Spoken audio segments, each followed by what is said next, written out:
శ్రీ మహాగణాధిపతయే నమః, శ్రీమాత్రే నమః. మాచిరాజ్ భక్తి ప్రేక్షకులందరికీ నమస్కారం. 2026 సంవత్సరంలో కర్కాటక రాశి వాళ్ళు అఖండ ధనలాభం కలగాలంటే, చేపట్టిన ప్రతి పనిలో విజయాలు అందిపుచ్చుకోవాలంటే, అదృష్టం లభించాలంటే ఎలాంటి సులభమైన శక్తివంతమైన పరిహారాలు పాటించాలో ఈ వీడియోలో మనం తెలుసుకుందాం. ధనలాభం కలగాలంటే ఏ రాశి వాళ్ళకైనా గురుబలం ఉండాలి. అయితే 2026 సంవత్సరంలో కర్కాటక రాశి వాళ్ళకి అక్టోబర్ వరకు గురుబలం లేదు. జనవరి 1 నుంచి అక్టోబర్ 31 వరకు గురుబలం లేదు. కాబట్టి కర్కాటక రాశి వాళ్ళకి ఈ 2026లో అక్టోబర్ ఎండింగ్ వరకు ధనపరంగా అంత గొప్పగా ఉండదు. ఫైనాన్షియల్ ఫ్లక్చుయేషన్స్ ఉంటాయి. రావాల్సిన ధనం రావటం ఆలస్యం అవుతూ ఉంటుంది. వృత్తిపరంగా కొన్ని టెన్షన్స్ ఉండటం వల్ల మనీ స్టక్ అయిపోవటం ఇలాంటివి జరుగుతూ ఉంటాయి. బ్యాంక్ బ్యాలెన్స్ కూడా అంత గొప్పగా ఉండదు. కానీ ఇయర్ ఎండింగ్లో నవంబర్ డిసెంబర్లో మాత్రం బ్రహ్మాండంగా బ్యాంక్ బ్యాలెన్స్ పెరిగిపోతుంది, డబ్బు పరంగా కలిసి వస్తుంది. ఇయర్ ఎండింగ్లో నవంబర్ డిసెంబర్ నెలల్లో కర్కాటక రాశి వాళ్ళు బంగారం కొనుక్కోగలుగుతారు. మరి జనవరి 1 నుంచి అక్టోబర్ 31 వరకు ధనపరంగా కలిసి రావాలంటే ఏం చేయాలి? కర్కాటక రాశి వాళ్ళు గురువార పరిహారాలు చేసుకోవాలి. ప్రతి గురువారము లేదా వీలైనప్పుడల్లా గురువారం పూట కర్కాటక రాశి వాళ్ళు ఏం చేయాలంటే, శనగలు దారంతో దండలాగా కట్టి ఆ శనగల దండ దత్తాత్రేయుడి విగ్రహానికి దేవాలయంలో అలంకరించి రావాలి. దగ్గరలో దత్తాత్రేయ విగ్రహం లేకపోతే ఇంట్లోనే దత్తాత్రేయుడి ఫోటోకి శనగల దండ గురువారం పూట అలంకరణ చేసుకోండి.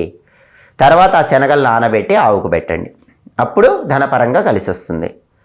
దత్తాత్రేయుడి ఫోటో కూడా ఇంట్లో లేదనుకోండి, అప్పుడు ప్రతి గురువారము కర్కాటక రాశి వాళ్ళు ఓం ద్రాం దత్తాత్రేయాయ నమః ఈ మంత్రం 21 సార్లు చదువుకోండి.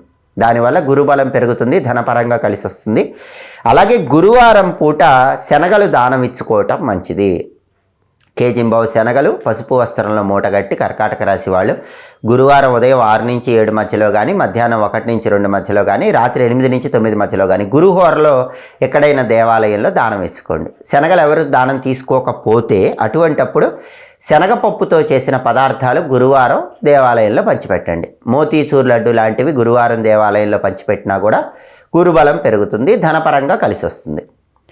అలాగే కర్కాటక రాశి వాళ్ళకి ఈ 2026 మొత్తం శని బలం లేదు. 9వ స్థానంలో శని వ్యతిరేకంగా ఉన్నాడు. 9వ స్థానంలో శని ఉన్నప్పుడు ఏం జరుగుతుందంటే, బాగా కష్టపడ్డప్పుడు ఆ రావాల్సిన ఫలితం అనేది త్రుటిలో చేజారిపోయే అవకాశం ఉంటుంది. 9వ స్థానంలో శని సంచారం వల్ల మీరు బాగా ఉద్యోగంలో కానీ వ్యాపారంలో కానీ కష్టపడితే ఫలితం మీ చేతికి రాకుండా పక్క వాళ్ళకి వెళ్ళిపోయే అవకాశాలు ఉంటాయి. క్రెడిట్ వేరే వాళ్ళకి వెళ్ళిపోయే అవకాశాలు ఉంటాయి. కష్టానికి తగిన ప్రతిఫలం రాకుండా లాస్ట్ మూమెంట్లో చేజారిపోవటానికి 9వ స్థానంలో శని కర్కాటక రాశి వాళ్ళకి కారణమవుతాడు. అలా జరగకుండా ఉండాలంటే ఏం చేయాలి? కర్కాటక రాశి వాళ్ళు శనివారం పూట దేవాలయంలో నవగ్రహాల దగ్గరకు వెళ్ళి శని విగ్రహం మీద నువ్వుల నూనె పోయండి. నవగ్రహాలకు ప్రదక్షిణలు చేసుకోండి. అయితే దేవాలయానికి వెళ్ళి శని విగ్రహం మీద నువ్వుల నూనె పోయటం, నవగ్రహాలకు ప్రదక్షిణలు చేయటం వీలు కాని వాళ్ళు ఏం చేయాలి? దానికి ప్రత్యామ్నాయంగా శనివారం పూట ఓం శం శనైశ్చరాయ నమః ఈ మంత్రాన్ని 9 సార్లు చదువుకొని గడప దాటి బయటికి వెళ్ళండి. ఓం శం శనైశ్చరాయ నమః ఈ మంత్రం 9 సార్లు చదివి బయటికి వెళితే 9వ ఇంట్లో శని ఇచ్చే వ్యతిరేక ఫలితాలు తొలగిపోతాయి. ఇంకా కర్కాటక రాశి వాళ్ళు కష్టానికి తగిన ప్రతిఫలం రావాలంటే, శని ఇచ్చే వ్యతిరేక ఫలితాలు పోవాలంటే, శనివారం పూట ఇంట్లో వెంకటేశ్వర స్వామి ఫోటో పూజ గదిలో ఉంటే తులసి దళాలతో పూజించటం, తులసి మాలకి అలంకరణ చేసుకోవటం, వెంకటేశ్వర స్వామికి చాలా ఇష్టమైన పిండి దీపాన్ని వెలిగించుకోవటం ద్వారా కూడా శనిచ్చే వ్యతిరేక ఫలితాలు తొలగిపోతాయి. బియ్యం పిండి, బెల్లం తురుము, ఆవు పాలు కలిపి ఒక చలిమిడి దీపం తయారు చేసుకుని ఆవు నెయ్యి పోసి వెంకటేశ్వర స్వామి ఫోటో దగ్గర వెలిగించుకుంటే ఈ చలిమిడి దీపం వల్ల కూడా శనిచ్చే వ్యతిరేక ఫలితాలు తొలగిపోయి ఉద్యోగమైన వ్యాపారమైన కష్టానికి తగిన ప్రతిఫలం ఖచ్చితంగా పొందగలుగుతారు. అలాగే కర్కాటక రాశి వాళ్ళకి ఈ 2026 మొత్తం కూడా ఆల్మోస్ట్ ఇయర్ ఎండింగ్ వరకు డిసెంబర్ 5 వరకు రాహుకేతువుల బలము లేదు. ఎందుకంటే కర్కాటక రాశి వాళ్ళకి 2వ ఇంట్లో కేతువు, 8వ ఇంట్లో రాహువు సంచారం చేస్తున్నారు. అంటే రాహుకేతువుల బలం తక్కువ ఉంది. రాహుకేతువుల బలం లేనప్పుడు ఏం జరుగుతుంది? ప్రతి విషయంలో కూడా అదృష్టం అందినట్టే అంది జారిపోతూ ఉంటుంది. కుటుంబంలో ఒక్కొక్కసారి అకారణంగా చిన్న మాటకే గొడవలయ్యే అవకాశం ఉంటుంది. దూకుడుతనం వల్ల సమస్యలు వచ్చే సూచనలు ఉంటాయి. అలాగే కేతువు 2వ స్థానంలో ఉండటం వల్ల కర్కాటక రాశి వాళ్ళకి కుటుంబ కలహాలు వచ్చే అవకాశాలు ఉంటాయి. 8వ ఇంట్లో రాహు ఉండటం వల్ల అనారోగ్య భావన వెంటాడుతూ ఉంటుంది. ప్రతిరోజు ఏదో ఒక ట్యాబ్లెట్ వేసుకోవాల్సిన పరిస్థితి ఉంటుంది. 2వ ఇంట్లో కేతువు, 8వ ఇంట్లో రాహువు వల్ల, రాహుకేతువుల బలం తక్కువ ఉండటం వల్ల కుటుంబ కలహాలు కానీ, అనారోగ్య భావనలు కానీ, అదృష్టం ఆఖరి నిమిషంలో తప్పిపోవటం కానీ ఇలాంటివి జరగకుండా ఉండాలంటే రాహుకేతువులని ఏకకాలంలో ప్రసన్నం చేసుకోవటానికి కర్కాటక రాశి వాళ్ళు మంగళవారం పూట జంటనాగుల విగ్రహాల పరిహారం చేసుకోవాలి. జంటనాగుల విగ్రహాల పరిహారం ఏంటి?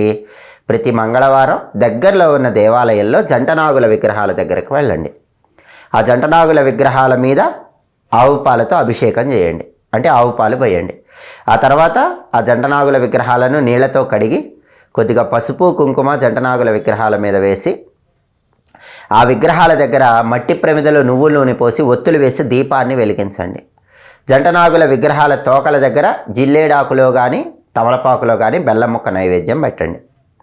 సువాసన కలిగిన పుష్పాలు జంటనాగుల విగ్రహాల దగ్గర ఉంచండి. ఆ జంటనాగుల విగ్రహాలకు ప్రదక్షిణలు చేస్తూ అనంత, వాసుకి, ఆదిశేష, పద్మనాభ, కంబళ, శంఖపాల, ధార్తరాష్ట్ర, తక్షక, కాళీయ అనే 9 నాగదేవతల పేర్లు చెప్పుకోండి. 9 నాగదేవతల పేర్లు చెప్పుకోలేని వాళ్ళు ఓం నవనాగదేవతాయై నమో నమః అనుకుంటూ 9 సార్లు తిరగండి. ఈ నామాలేవి చెప్పుకోలేకపోయినా జంటనాగుల విగ్రహాలను పూజిస్తే రాహుకేతువులు ఏకకాలంలో ప్రసన్నమవుతారు. అలాగే నెలకొక్కసారి మంగళవారం పూట సుబ్రహ్మణ్య స్వామి ఆలయానికి వెళ్ళి దర్శనం చేసుకున్నా, సుబ్రహ్మణ్య స్వామికి ఆవు పాలతో అభిషేకం చేసుకున్నా కూడా రాహుకేతు దోషాలు తొలగిపోయి ఈ సంవత్సరం చివరి వరకు, అంటే ఆల్మోస్ట్ డిసెంబర్ 5 వరకు రాహుకేతువులు ఇచ్చే వ్యతిరేక ఫలితాల నుంచి బయటపడవచ్చు.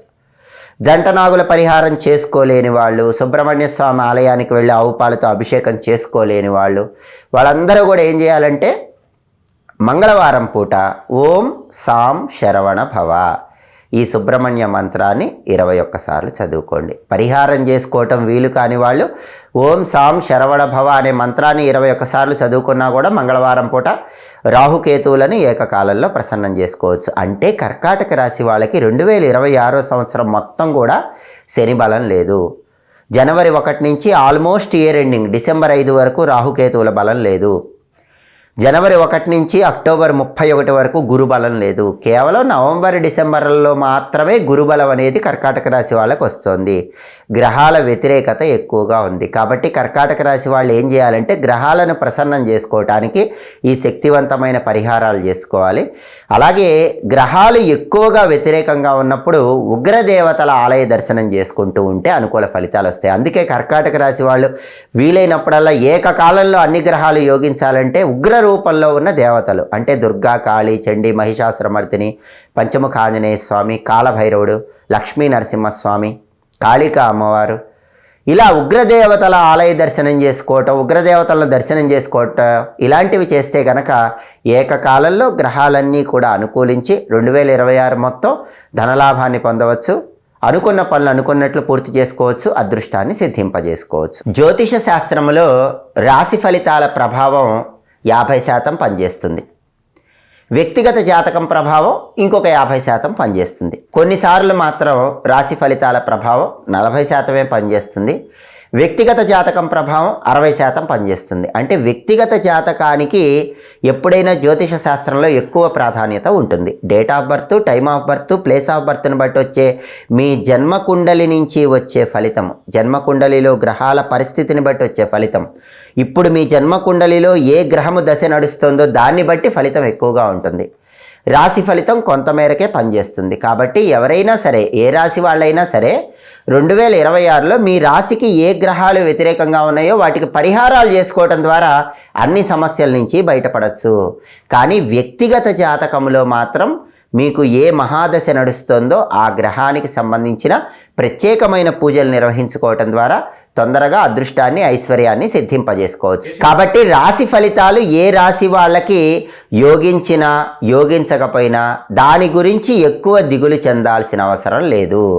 జన్మరాశిని బట్టి లేదా నామరాశిని బట్టి ఏ గ్రహాలు యోగించటం లేదో వాటికి చిన్న చిన్న పరిహారాలు, సులభమైన పరిహారాలు చేసుకోండి. అప్పుడు ఆ గ్రహాలన్నీ అనుకూలిస్తాయి.